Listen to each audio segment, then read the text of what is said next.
Sa inyo lahat, yung tanong tungkol sa 1,000 pension kung kailan po, yan po ang laging tinatanong po sa amin sa SSS.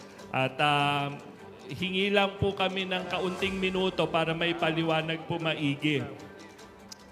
Ang 1,000 pesos na dagdag pension po ay naibigay na yung unang 1,000 noong 2017. Tapos ay maraming naniningil nung pangalawang 1,000. Pero po yung pangalawang 1,000 ay hindi po kakayanin ng walang karampatang pondo na panggagalingan. Hingi lang ho ako ng pangunawa. Last year, ang contributions po na nakolekta ng SSS ay 261 billion. Ang binayad po na benefits ng SSS last year ay 242 billion. Parang mga 20 billion ang lamang ng contributions last year. Para magkaroon ng 1,000 na dagdag na pension, 3 million po kasi ang pensioners sa kasalukuyan. Sa 3 million pensioners na bibigyan ng 1,000 na additional pension, 3 billion pesos po ang kailangan kada buwan. Bawat taon nagbabayad po ang SSS ng 13 months pension. Kaya yung 3 billion times 13, kailangan po ng 39 billion kada taon para po magkaroon kayo ng dagdag 1,000. Ay yung una kong sinabi, mga 20 billion lamang po ang lamang ng contribution sa benefits last year. Pag nagbigay ng 39 billion para sa dagdag na 1,000, kakain na po agad doon sa pondo ng SSS para po kayo ay magkaroon ng 1,000 pension. Mauubos po sa lalong madaling panahon ang inyong SSS at manganganib po ang pension ng inyong anak at ang inyong mga apo.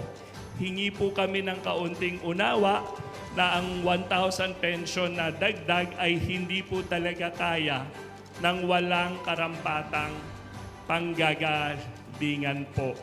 Pahingi po ng paumanhin sa inyo po, pero nadidinig po namin yan at yan po ay amin pong inaalalayan ang pondo ng SSS para po yung mga anak natin at apo natin ay magkaroon pa rin po ng pensyon. Paumanhin po. Pero may pangalawa pa po kayong tanong na hindi ko masabot.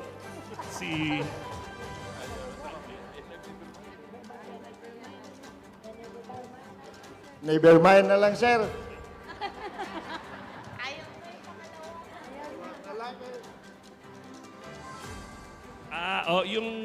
Yung social pension tsaka DSWD social pension, bakit tinatanggal daw po ang SSS pensioner para para makatanggap ng social pension mula sa DSWD? Opo.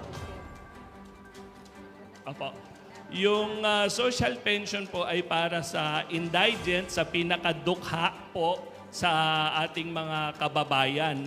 Kapag tayo po kasi ay pensioner na ng SSS, kahit paano po, mayroon na po tayong natatanggap kada buwan.